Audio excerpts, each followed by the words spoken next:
Good morning, everyone. Let's start our Monday class with the prayers. Om Guru Brahma, Guru Vishnu, Guru Devo Maheshwara, Guru Sakshat Parbrahma, Tasmai Shri Guruve Namaha. Om Bhu Bhavaswa, Tatsavitra Bhargo Devasya Dhimahi धियो यो नः प्रचोदयात् अस्तो मा सद्गम्य तमसो मा ज्योतिर्गम्य मृत्युमा अमृतं गम्य ओम सहनावतु सहनो भुनक्तु सवीर्यं करवावहै तेजस्विनावधीतमस्तु मा विद्विषावहै ओम शांति शांति Shanti Om. Let's open our Shiv Puran books. And we are towards the last Samhita, Vayavya Samhita, and chapter number 17. That's where we are starting, page number 688. भगवान शिव का पार्वती तथा पार्षदों के साथ मंदराचल पर जाकर रहना, शुंभ निशुंभ के वध के लिए ब्रह्मा जी की प्रार्थना से शिव का पार्वती को काली कहकर कुपित करना और काली का गौरी होने के लिए तपस्या के निमित्त जाने की आज्ञा मांगना. वायु देवता कहते हैं, इस प्रकार महादेव जी से ही सनातन पराशक्ति को पाकर प्रजापति ब्रह्मा मैथुनी सृष्टि करने की इच्छा लेकर स्वयं भी आधे शरीर से अद्भुत नारी और आधे शरीर से पुरुष हो गए. आधे शरीर से जो नारी उत्पन्न हुई थी वह उनसे शतरूपा ही प्रकट हुई थी. ब्रह्मा जी ने अपने आधे पुरुष शरीर से विराट को उत्पन्न किया. वे विराट पुरुष ही स्वयंभू मनु कहलाते हैं. देवी शतरूपा ने अत्यंत दुष्कर तपस्या करके उद्विप्त यश वाले मनु को ही पति रूप में प्राप्त किया. इसके पश्चात मनु के वंश तथा दक्ष यज्ञ विध्वंस आदि के प्रसंग सुनाकर वायु देवता ने यह बताया कि भगवान शंकर ने दक्ष तथा देवताओं के अपराध क्षमा कर दिया. तदंतर ऋषियों ने पूछा, प्रभु अपने गणों तथा देवी के साथ अंतर ध्यान होकर भगवान शिव कहाँ गए, कहाँ रहे और क्या करके विरत हुए. वायुदेव बोले, महर्षियों, पर्वतों में श्रेष्ठ और विचित्र कंदराओं से सुशोभित जो परम सुंदर मंदराचल है, वही अपनी तपस्या के प्रभाव से देवादिदेव महादेव जी का प्रिय निवास स्थान हुआ. उसने पार्वती और शिव को अपने सिर पर ढोने के लिए बड़ा भारी तप किया था और दीर्घ काल के बाद उसे उनके चरणार विंदों के स्पर्श का सुख प्राप्त हुआ. उस पर्वत के सौंदर्य का विस्तार पूर्वक वर्णन सहस्रों मुखों द्वारा 100 करोड़ वर्षों में भी नहीं किया जा सकता. उसके सामने समस्त पर्वतों का सौंदर्य तुच्छ हो जाता है. इसीलिए महादेव जी ने देवी का प्रिय करने की इच्छा से उस अत्यंत रमणीय पर्वत को अपना अंतःपुर बना लिया. इस सर्वश्रेष्ठ पर्वत का स्मरण करके रैभ्य आश्रम के समीप स्थित हुए अंबिका सहित भगवान त्रिलोचन वहां से अंतर ध्यान होकर चले गए. मंदराचल के उद्यान में पहुंचकर देवी सहित महेश्वर वहां की रमणीय तथा दिव्य अंतःपुर की भूमियों में रमन करने लगे. जब इस तरह कुछ समय बीत गया और ब्रह्मा जी की मैथुनी सृष्टि के द्वारा जब प्रजाएं बढ़ गईं, तब शुंभ और निशुंभ नामक 2 दैत्य उत्पन्न हुए. वे परस्पर भाई थे. उनके तपोबल से प्रभावित हो परमेष्टि ब्रह्मा ने उन दोनों भाइयों को ये वर दिया कि इस जगत के किसी भी पुरुष से तुम मारे नहीं जा सकोगे. उन दोनों ने ब्रह्मा जी से यह प्रार्थना की थी कि पार्वती देवी के अंश से उत्पन्न जो अयोनिजा कन्या उत्पन्न हो, जिसे पुरुष का स्पर्श तथा रति नहीं प्राप्त हुई हो तथा जो अलंघ्य पराक्रम से संपन्न हो, उसके प्रति काम भाव से पीड़ित होने पर हम युद्ध में उसी के हाथों मारे जाएं. उनकी इस प्रार्थना पर ब्रह्मा जी ने तथास्तु कहकर स्वीकृति दे दी.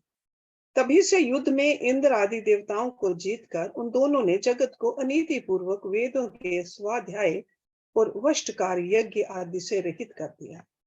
तब ब्रह्मा ने उन दोनों के वध के लिए देवेश्वर शिव से प्रार्थना की, प्रभु आप एकांत में देवी की निंदा करके भी जैसे तैसे उन्हें क्रोध दिलाइए और उनके रूप रंग की निंदा से उत्पन्न हुई काम भाव से रहित कुमारी स्वरूपा शक्ति को निशुंभ और शुंभ के वध के लिए देवताओं को अर्पित कीजिए. ब्रह्मा जी के इस तरह प्रार्थना करने पर भगवान नील लोहित रुद्र एकांत में पार्वती की निंदा सी करते हुए मुस्कुराकर बोले, तुम तो काली हो। तब सुंदर वर्ण वाली देवी पार्वती अपने श्याम वर्ण के कारण आक्षेप सुनकर कुपित हो उठी और पति देव से मुस्कुराकर समाधान रहित वाणी द्वारा बोले। देवी ने कहा, प्रभु, यदि मेरे इस काले रंग पर आपका प्रेम नहीं है तो इतने दीर्घ काल से अपनी शिक्षा का आप दमन क्यों करते रहे हैं? कोई स्त्री कितनी ही सर्वांग सुंदरी क्यों ना हो, यदि पति का उस पर अनुराग नहीं हुआ तो अन्य समस्त गुणों के साथ ही उसका जन्म लेना व्यर्थ हो जाता है। स्त्रियों की यह सृष्टि ही पति के भोग का प्रधान अंग है। यदि वह उससे वंचित हो गई तो इसका और कहाँ उपयोग हो सकता है? इसलिए आपने एकांत में जिसकी निंदा की है उस वर्ण को त्याग कर अपना दूसरा वर्ण ग्रहण करूंगी अथवा स्वयं ही मिट जाऊंगी। ऐसा कहकर देवी पार्वती शैया से उठकर खड़ी हो गई और तपस्या के लिए दृढ़ निश्चय करके गदगद कंठ से जाने की आज्ञा मांगने लगी। इस प्रकार प्रेम भंग होने से भयभीत हो भूतनाथ भगवान शिव स्वयं भवानी को प्रणाम करते हुए बोले। भगवान शिव ने कहा, प्रिय, मैंने क्रीड़ा या मनोविनोद के लिए ये बात कही है। मेरे इस अभिप्राय को ना जानकर तुम कुपित क्यों हो गई? यदि तुम पर मेरा प्रेम नहीं होगा तो और किस पर हो सकता है? तुम इस जगत की माता हो और मैं पिता तथा अधिपति हूँ। फिर तुम पर मेरा प्रेम ना होना कैसे संभव हो सकता है? हम दोनों का वह प्रेम भी क्या कामदेव की प्रेरणा से हुआ है? कदापि नहीं, क्योंकि कामदेव की उत्पत्ति से पहले ही जगत की उत्पत्ति हुई है। कामदेव की सृष्टि तो मैंने साधारण लोगों की रति के लिए की है। कामदेव मुझे साधारण देवता के समान मानकर मेरा कुछ कुछ तिरस्कार करने लगा था, अतः मैंने उसे भस्म कर दिया। हम दोनों का ये लीला विहार भी जगत की रक्षा के लिए ही है, अतः उसी के लिए आज मैंने तुम्हारे प्रति ये परिहास युक्त बात कही थी। मेरे इस कथन की सत्यता तुम पर शीघ्र ही प्रकट हो जाएगी। देवी ने कहा, भगवान, पति के प्यार से वंचित होने पर जो नारी अपने प्राणों का भी परित्याग नहीं कर देती, वह कुलांगना और शुभ लक्षणा होने पर भी सत पुरुषों द्वारा निंदित ही समझी जाती है। मेरा शरीर गौर वर्ण का नहीं है, इस बात को लेकर आपको बहुत खेद होता है। अन्यथा क्रीड़ा या परिहास में भी आपके द्वारा मुझे काली कलूटी कहा जाना कैसे संभव हो सकता था? मेरा कालापन आपको प्रिय नहीं है, इसलिए वह सत्पुरुषों द्वारा भी निंदित है। अतः तपस्या द्वारा इसका त्याग किए बिना अब मैं यहाँ रह ही नहीं सकती। शिव बोले, यदि अपनी क्षमता को लेकर तुम्हें इस तरह संताप हो रहा है तो इसके लिए तपस्या करने की क्या आवश्यकता है? तुम मेरी या अपनी इच्छा मात्र से ही दूसरे वर्ण से युक्त हो जाओ। देवी ने कहा, मैं आपसे अपने रंग का परिवर्तन नहीं चाहती, स्वयं भी इसे बदलने का संकल्प नहीं कर सकती। अब तो तपस्या द्वारा ब्रह्मा जी की आराधना करके ही मैं शीघ्र गौरी हो जाऊंगी। शिव बोले, महादेवी, पूर्व काल में मेरी ही कृपा से ब्रह्मा को ब्रह्मपद की प्राप्ति हुई थी, अतः तपस्या द्वारा उन्हें बुलाकर तुम क्या करोगी? देवी ने कहा, इसमें संदेह नहीं है कि ब्रह्मा आदि समस्त देवताओं को आपसे ही उत्तम पदों की प्राप्ति हुई है। तथापि आपकी आज्ञा पाकर मैं तपस्या द्वारा ब्रह्मा जी की आराधना करके ही अपना अभीष्ट सिद्ध करना चाहती हूँ। पूर्व काल में जब मैं सती के नाम से दक्ष की पुत्री हुई थी, तब तपस्या द्वारा ही मैंने आप जगदीश्वर को पति के रूप में प्राप्त किया था। इसी प्रकार आज भी तपस्या द्वारा ब्राह्मण ब्रह्मा को संतुष्ट करके मैं गौरी होना चाहती हूँ। ऐसा क्या दोष है, ये बतलाइए। महादेवी के ऐसा कहने पर वामदेव मुस्कुराते हुए से चुप रह गए। देवताओं का कार्य सिद्ध करने की इच्छा से उन्होंने देवी को रोकने के लिए हठ नहीं किया। नेक्स्ट चैप्टर, पार्वती की तपस्या।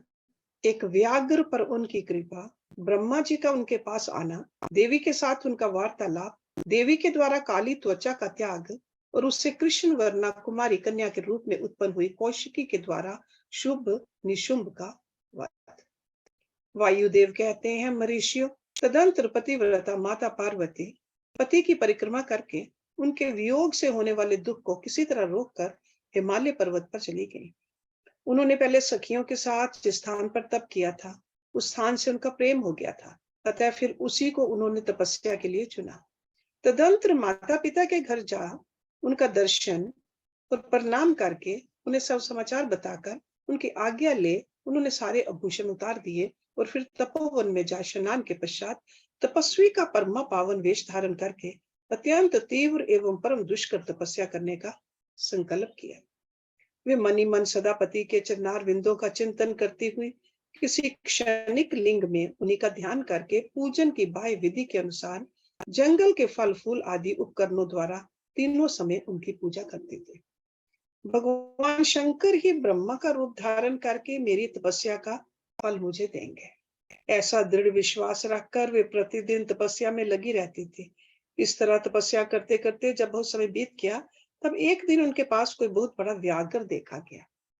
वह दुष्ट भाव से वहां आया था।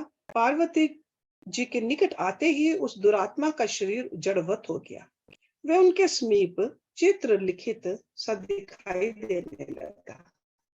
दुष्ट से पास को देखकर भी देवी पार्वती साधारण नारी की भांति स्वभाव से विचलित नहीं हुई। उस व्याघ्र के सारे अंग अकड़ गए थे। वह भूख से अत्यंत पीड़ित हो रहा था और ये सोच कर कि यही मेरा भोजन है, निरंतर देवी की ओर देख रहा था। देवी के सामने खड़ा खड़ा वह उनकी उपासना सी करने लगा। इधर देवी के हृदय में सदा यही भाव आता था कि ये व्याघ्र मेरा ही उपासक है, दुष्ट वन जंतुओं से मेरी रक्षा करने वाला है। ये सोचकर वे उस पर कृपा करने लगी। उन्हीं की कृपा से उसके तीनों प्रकार के मल तत्काल नष्ट हो गए।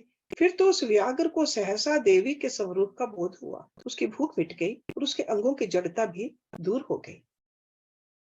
साथ ही उसकी जन्म सिद्ध दुष्टता नष्ट हो गई और उसे निरंतर तृप्ति बनी रहने लगी।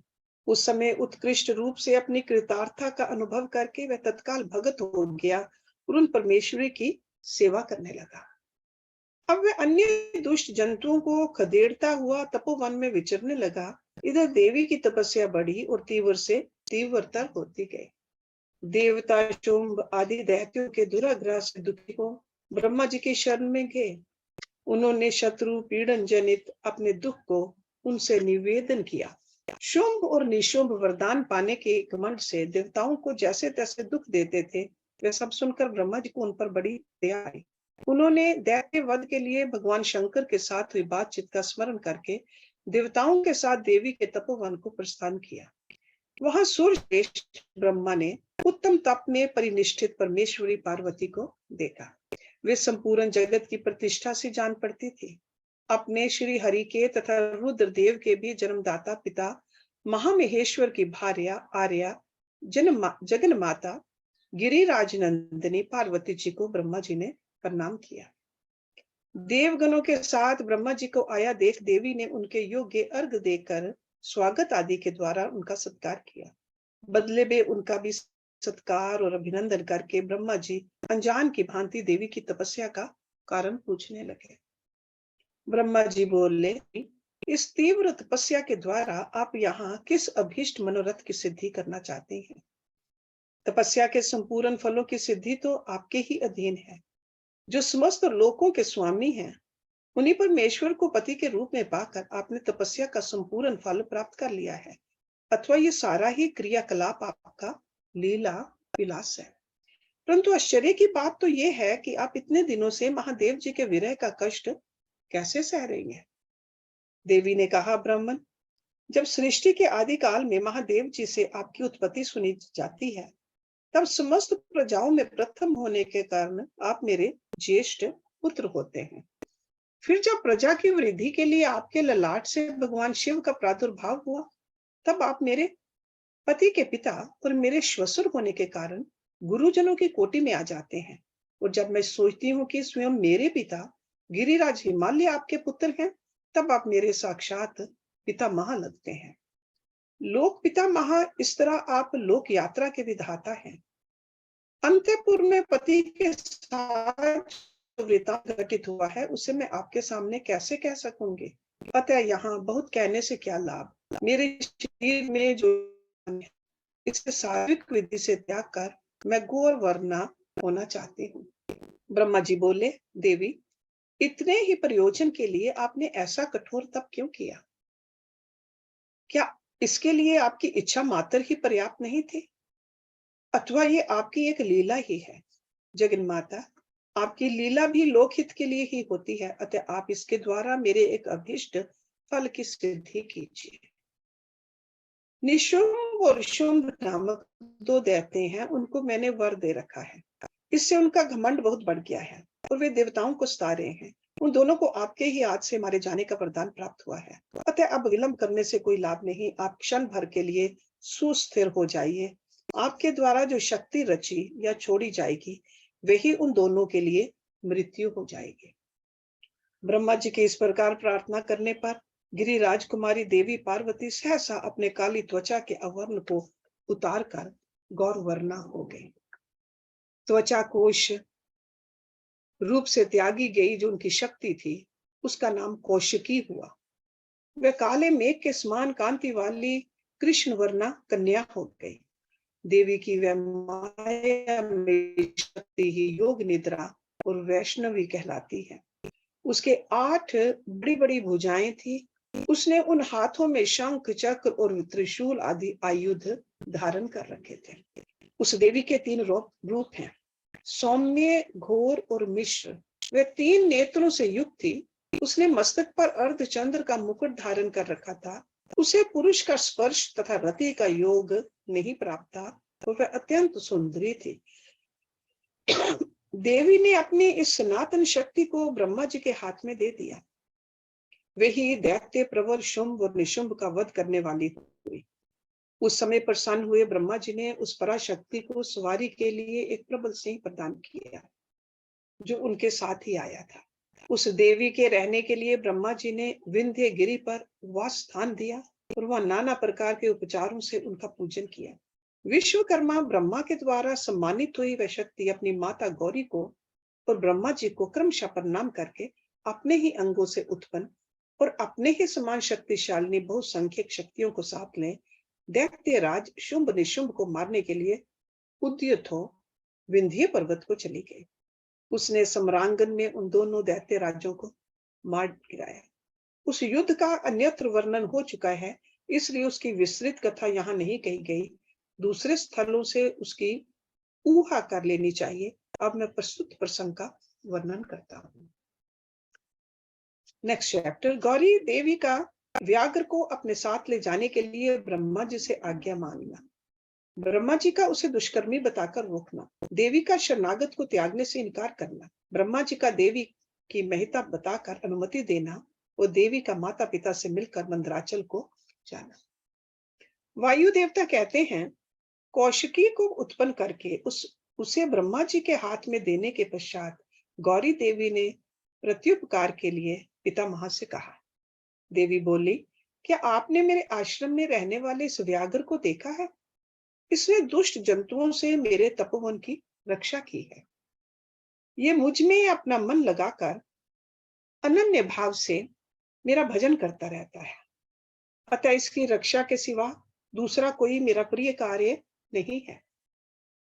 ये मेरे अंतःपुर में विचरने वाला होगा। भगवान शंकर इसे प्रसन्नता पूर्वक गणेश्वर का पद प्रदान करेंगे।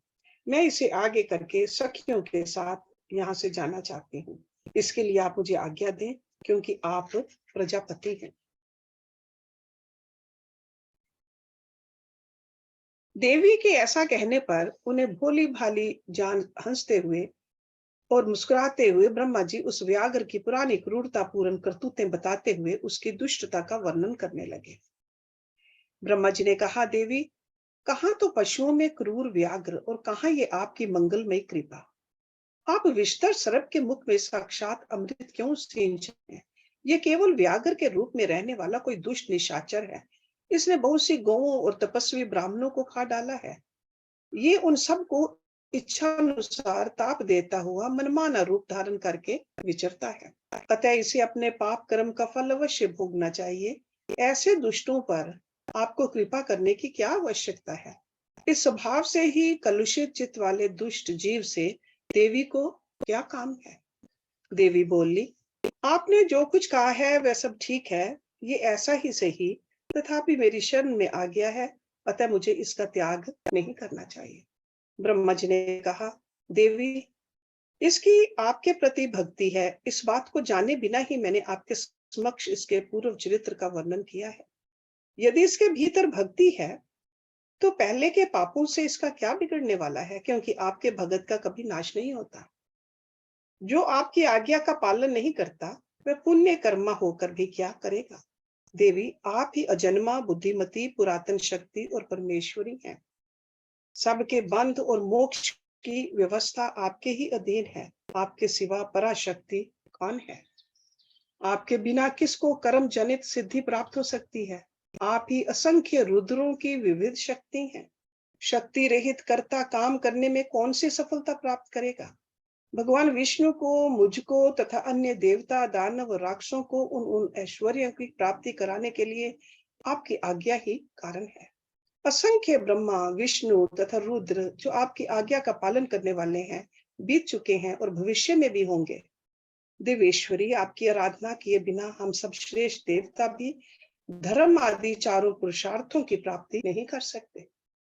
आपके संकल्प से ब्रह्मत्व और सथावर्तव का तत्काल व्यत्यास भी हो जाता है, अर्थात ब्रह्मा स्थावर हो जाता है और सथावर ब्रह्मा, क्योंकि पुण्य और पाप के फलों की व्यवस्था आपने ही की है। आप ही जगत के स्वामी परमात्मा शिव की अनादि और मध्य और अनंत आदि सनातन शक्ति है। आप संपूर्ण लोक यात्रा का निर्वाह करने के लिए किसी अद्भुत मूर्ति में अविष्टों नाना प्रकार के भावों से क्रीड़ा करती हैं। भला आपको ठीक ठीक कौन जानता है?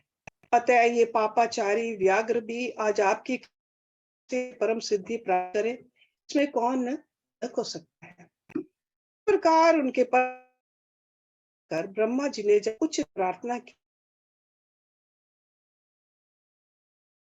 देवी की आज्ञा लेकर ब्रह्मा जी अंतर्ध्यान हो गए। फिर देवी ने अपने वियोग को न सह सकने वाले माता पिता मैना और हिमवान का दर्शन करके उन्हें प्रणाम किया तथा उन्हें नाना प्रकार के आश्वासन दिया। इसके बाद देवी ने तपस्या के प्रेमी तपोवन के वृक्षों को देखा।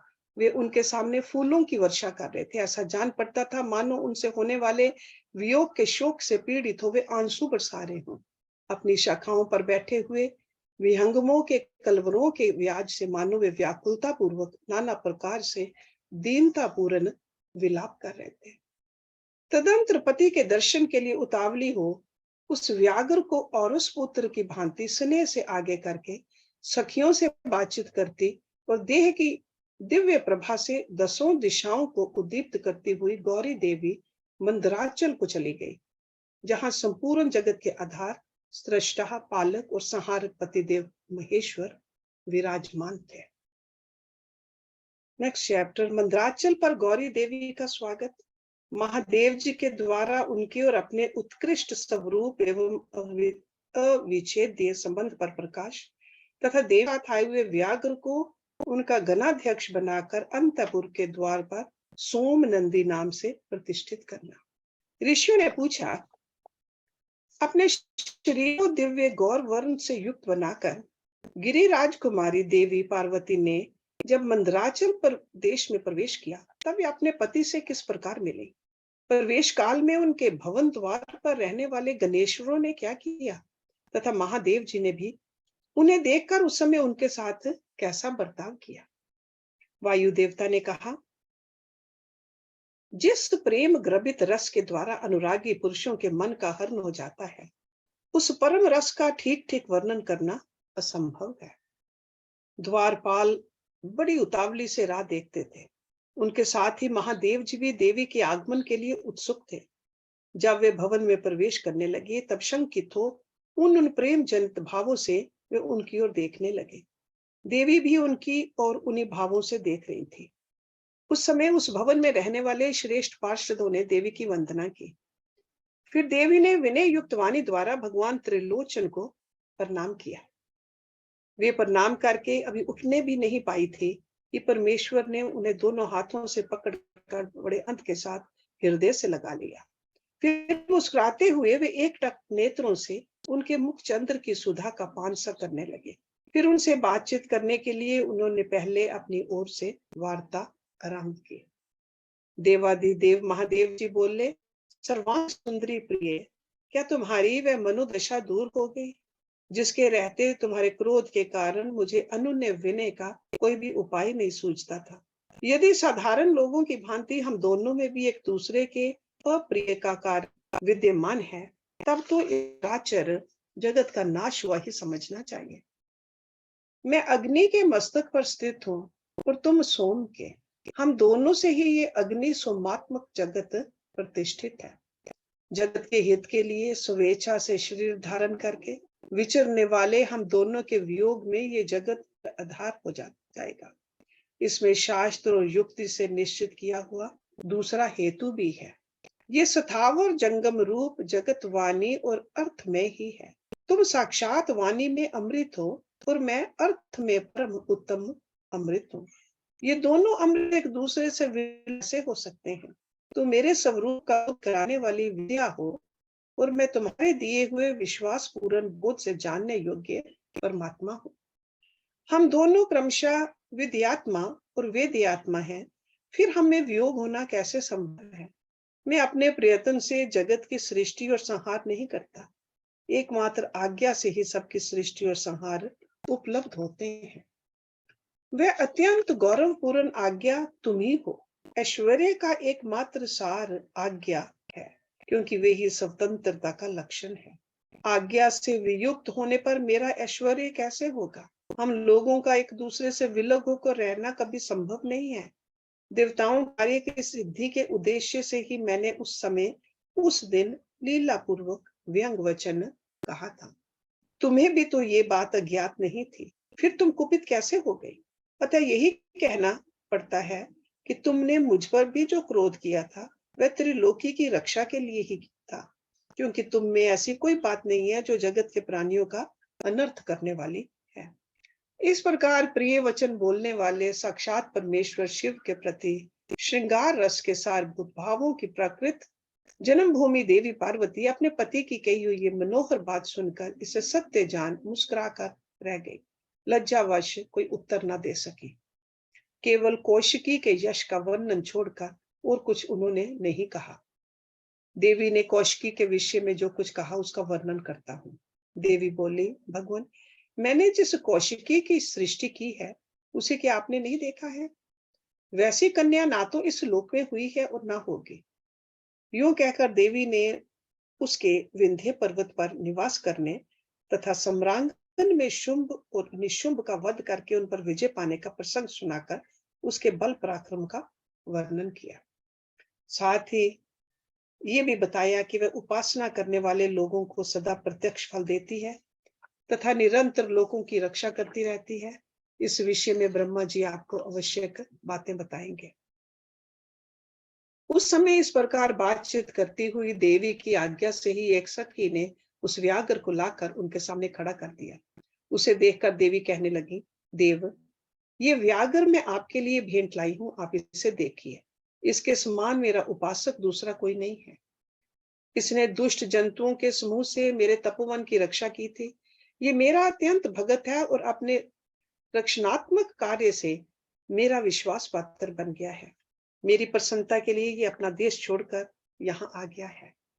महेश्वर, यदि मेरे आने से आपको प्रसन्नता हुई है और यदि आप मुझसे अत्यंत प्रेम करते हैं तो मैं चाहती हूँ कि ये नंदी की आज्ञा से मेरे अंतःपुर के द्वार पर अन्य रक्षकों के साथ उन्हीं के चिन्ह धारण करके सदा स्थित रहे। वायुदेव कहते हैं, देवी के इस मधुर और अंत तो गत्वा प्रेम बढ़ाने वाले शुभ वचन को सुनकर महादेव जी ने कहा, मैं बहुत प्रसन्न हूँ। फिर तो वह व्याघ्र उसी क्षण लचकती हुई सुवर्ण जटित बेंत की छड़ी, रत्नों से जटित विचित्र कवच, सरब की सी आकृति वाली छुरी तथा रक्षकोचित वेश धारण किए गण अध्यक्ष के पद पर प्रतिष्ठित दिखाई दिया। उसने उमा सहित महादेव और नंदी को आनंदित किया, इसलिए सोम नंदी नाम से विख्यात हुआ। इस प्रकार देवी का प्रिय कार्य करके चंद्रार्थ भूषण महादेव जी ने उन्हें रतन भूषित दिव्य भूषणों से भूषित किया। चंद्रभूषण भगवान शिव ने सर्व मनोहारिणी गिरी राजकुमारी गौरी देवी को पलंग पर बिठाकर उस समय सुंदर अलंकारों से स्वयं ही उनका श्रृंगार किया। नेक्स्ट चैप्टर, अग्नि और सोम के स्वरूप का विवेचन तथा जगत की अग्नि सोम आत्मकता प्रतिपादन। ऋषियों ने पूछा, प्रभु, पार्वती देवी का समाधान करते हुए महादेव जी ने ये बात क्यों कही कि संपूर्ण विश्व अग्निशोमात्मक एवं वागार्थ आत्मक है। ऐश्वर्य का सार एकमात्र आज्ञा ही है और वह आज्ञा तुम हो। अतः इस विषय में हम क्रमशः यथार्थ बातें सुनना चाहते हैं। वायुदेव बोले, महर्षि और रुद्रदेव का जो घोर तेजो में शरीर है उसे अग्नि कहते हैं, और अमृत में सोम शक्ति का स्वरूप है, क्योंकि शक्ति का शरीर शांति कारक है। जो अमृत है वह प्रतिष्ठा नामक कला है, और जो तेज है वह साक्षात विद्या नामक कला है। संपूर्ण सूक्ष्म भूतों में वे ही दोनों रस और तेज हैं। तेज की वृत्ति दो प्रकार की है, एक सूर्य रूपा है और दूसरी अग्नि रूपा। इसी तरह रस वृत्ति भी दो प्रकार की है, एक सोम रूपनी और दूसरी जल रूपनी। तेज विद्युत आदि के रूप में उपलब्ध होता है तथा रस मधुर आदि के रूप में। तेज और रस के भेदों ने ही इस चराचर जगत को धारण कर रखा है। अग्नि से अमृत की उत्पत्ति होती है और अमृत स्वरूप घी से अग्नि की वृद्धि होती है। अतएव अग्नि और सोम को दी हुई आहुति जगत के लिए हितकारक होती है। शस्य संपत्ति भविष्य का उत्पादन करती है, वर्षा शस्य को बढ़ाती है। इस प्रकार वर्षा से ही भविष्य का प्रादुर्भाव होता है, जिससे ये अग्निशोमात्मक जगत टिका हुआ है। अग्नि वहां तक ऊपर को प्रज्वलित होता है जहां तक सोम संबंधी परम अमृत विद्यमान है, और जहां तक अग्नि का स्थान है वहां तक सोम संबंधी अमृत नीचे को झरता है। इसलिए काल अग्नि नीचे है और शक्ति ऊपर। जहां तक अग्नि है उसकी गति ऊपर की ओर है, और जो जल का अपलावन है उसकी गति नीचे की ओर है। आधार शक्ति ने ही इस उद्धर्वगामी काल अग्नि को धारण कर रखा है, तथा निम्नगामी सोम शिव शक्ति के आधार पर प्रतिष्ठित है। शिव ऊपर है और शक्ति नीचे, तथा शक्ति ऊपर है और शिव नीचे। इस प्रकार शिव और शक्ति ने यहाँ सब कुछ व्याप्त कर रखा है। बारंबार अग्नि द्वारा जलाया हुआ जगत भस्मसात हो जाता है। ये अग्नि का वीर्य है। भस्म को ही अग्नि का वीर्य कहते हैं। जो इस प्रकार भस्म के श्रेष्ठ स्वरूप को जानकर अग्नि इत्यादि मंत्रों द्वारा भस्म से स्नान करता है, वह बंधा हुआ जीव पाश से मुक्त हो जाता है। अग्नि के वीर्य रूप भस्म को सोम ने अयोग युक्ति के द्वारा फिर अपलावित किया, इसलिए वह प्रकृति के अधिकार में चला गया। यदि योग युक्ति से शाक्त अमृत वर्षा के द्वारा उस भस्म का सब और अपलावन हो तो वह प्रकृति के अधिकारों को निवृत्त कर देता है। अतः इस तरह का अमृत पलावन सदा मृत्यु पर विजय पाने के लिए होता है। शिव अग्नि के साथ शक्ति संबंधी अमृत का स्पर्श होने पर जिसने अमृत का अपलावन प्राप्त कर लिया उसकी मृत्यु कैसे हो सकती है। जो अग्नि के इस गुह स्वरूप को तथा पूर्वोक्त अमृत पलावन को ठीक ठीक जानता है, वह अग्निशो आत्मक जगत को त्याग कर फिर यहाँ जन्म नहीं लेता। जो शिव अग्नि से शरीर को दग्ध करके शक्ति स्वरूप सोम अमृत से योग मार्ग के द्वारा इसे अपलावित करता है, वह अमृत स्वरूप हो जाता है। इसी अभिप्राय को हृदय में धारण करके महादेव जी ने इस संपूर्ण जगत को अग्निशोतात्मक कहा था। उनका वह कथन सर्वथा उचित है। जगत वाणी और अर्थ रूप है, इसका प्रतिपादन। Next chapter. वायु देवता कहते हैं, मनुष्यों, अब ये बता रहा हूं कि जगत की वाग्मता सिद्धि कैसे हो गई। का सम्यक ज्ञान मैं संक्षेप से रहा हूं, विस्तार से नहीं। कोई भी ऐसा अर्थ नहीं है जो बिना शब्द का हो, और कोई भी ऐसा शब्द नहीं है जो बिना अर्थ का हो। अतः समय अनुसार सभी शब्द संपूर्ण अर्थों के बोधक होते हैं। प्रकृति का ये परिणाम शब्द भावना और अर्थ भावना के भेद से दो प्रकार का है। उसे परमात्मा शिव तथा पार्वती की प्राकृत मूर्ति कहते हैं। उनकी जो शब्द में विभूति है उसे विद्वान तीन प्रकार की बताते हैं, स्थूला, सूक्ष्म और परा। स्थूला वह है जो कानों को प्रत्यक्ष सुनाई देती है, जो केवल चिंतन में आती है। वह सूक्ष्मा कही गई है जो चिंतन की भी सीमा से परे है, उसे परा कहा गया है। वह शक्ति स्वरूपा है, वही शिव तत्व के आश्रित रहने वाली पराशक्ति कही गई है। ज्ञान शक्ति के संयोग से वही इच्छा की उपोद बलिका होती है, दृढ़ करने वाले। वह संपूर्ण शक्तियों की समिष्टि रूपा है, वही शक्ति तत्व के नाम से विख्यात हो समस्त कार्य समूह की मूल प्रकृति मानी गई है, उसी को कुंडलनी कहा गया है। वही विशुद्धात्व परा माया है। वह स्वरूपता विभाग रहित होती हुई भी 6 अधवाओं के रूप में विस्तार को प्राप्त होती है। उन 6 अधवाओं में से 3 तो शब्द रूप हैं और 3 अर्थ रूप बताए गए हैं। सभी पुरुषों को आत्म शुद्धि के अनुरूप संपूर्ण तत्वों के विभाग से लय और भोग के अधिकार प्राप्त होते हैं। वे संपूर्ण तत्व कलाओं द्वारा यथा योग्य प्राप्त हैं। परा प्रकृति के जो आदि में 5 प्रकार के परिणाम होते हैं, वे ही निवृत्ति आदि कलाएं हैं। मंत्रध्वा, पदाध्वा और वर्णाध्वा ये 3 अध्वा शब्द से संबंध रखते हैं तथा भुवन अध्वा, तत्वध्वा और कलाध्वा ये 3 अर्थ से संबंध रखने वाले हैं। इन सब में भी परस्पर व्याप्य व्यापक भाव बताया जाता है। संपूर्ण मंत्र पदों से व्याप्त है क्योंकि वे वाक्य रूप हैं। संपूर्ण पद भी वर्णों से व्याप्त है क्योंकि विद्वान पुरुष वर्णों के समूह को ही पद कहते हैं। वे वर्ण भी भुवनों से व्याप्त हैं क्योंकि उन्हीं में उनकी उपलब्धि होती है। भुवन भी तत्वों के समूह द्वारा बाहर भीतर से व्याप्त है क्योंकि उत्पत्ति ही तत्वों से हुई है। उन कारण भूत तत्वों से ही उनका आरंभ हुआ है। अनेक भुवन उनके अंदर से ही प्रकट हुए हैं। उनमें से कुछ तो पुराणों में प्रसिद्ध हैं, अन्य भुवनों का ज्ञान शिव संबंधी आगम से प्राप्त करना चाहिए। कुछ तत्व सांख्य और योग शास्त्रों में प्रसिद्ध है। शिव शास्त्रों में प्रसिद्ध तथा दूसरे भी जो तत्व हैं वे सब के सब कलाओं द्वारा यथा योग्य व्याप्त है। परा प्रकृति के जो आदि काल में 5 परिणाम हुए वे ही निवृत्ति आदि कलाएं हैं। वे 5 कलाएं उत्तरोत्तर तत्वों से व्याप्त हैं, अतः पराशक्ति सर्वत्र व्यापक है। वह विभाग रहित होकर भी 6 अध्वाओं के रूप में विभक्त है। शक्ति से लेकर पृथ्वी तत्व पर्यंत संपूर्ण तत्वों का प्रादुर्भाव शिव तत्व से हुआ है। अतः जैसे घड़े आदि मिट्टी से व्याप्त हैं, उसी प्रकार वे सारे तत्व एकमात्र शिव से ही व्याप्त हैं। जो 6 अध्वाओं से प्राप्त होने वाला है वही शिव का परम धाम है।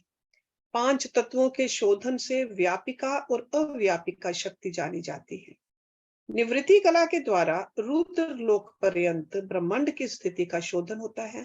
प्रतिष्ठा कला द्वारा उससे भी ऊपर जहां तक अव्यक्त की सीमा है वहां तक की शोध की जाती है। मध्यवर्तनी विद्या कला द्वारा उससे भी ऊपर विद्वेश्वर पर्यंत स्थान का शोधन होता है। शांति कला द्वारा उससे भी ऊपर के स्थान का तथा शांत अतीत कली के द्वारा अध्यवा के अंत तक का शोधन हो जाता है। उसी को परम व्योम कहा गया है। ये 5 तत्व बताए गए जिनसे संपूर्ण जगत व्याप्त है। वही साधकों को ये सब कुछ देखना चाहिए।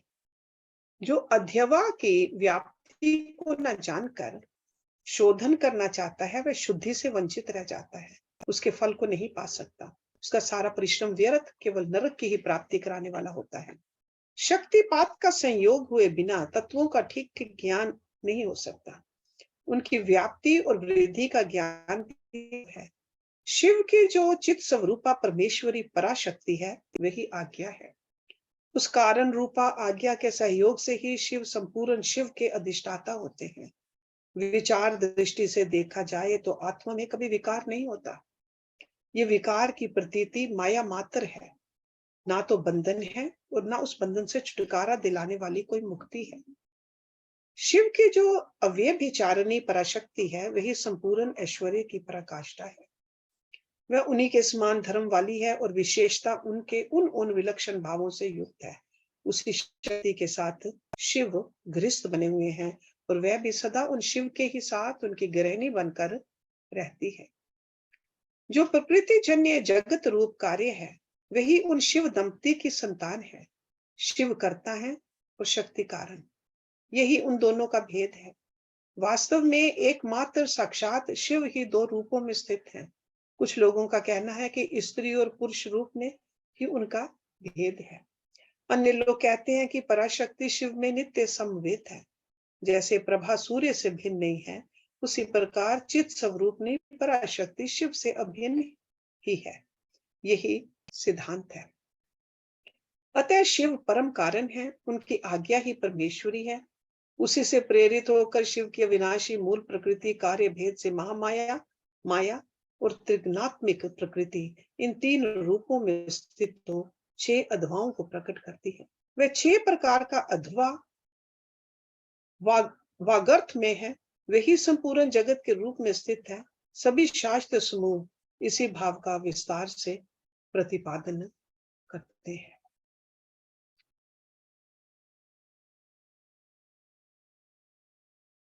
नेक्स्ट चैप्टर इस ऋषियों के प्रश्न का उत्तर देते हुए वायुदेव के द्वारा शिव के स्वतंत्र एवं सर्व अनुग्राहक स्वरूप का प्रतिपादन। So we'll start from there next week. ओम पूर्णमदा पूर्णमिदं पूर्णात् पूर्णमुदच्यते पूर्णस्य पूर्णमदाय पूर्णमेवावशिष्यते। ओम शांति शांति शांति। Thank you very much for listening.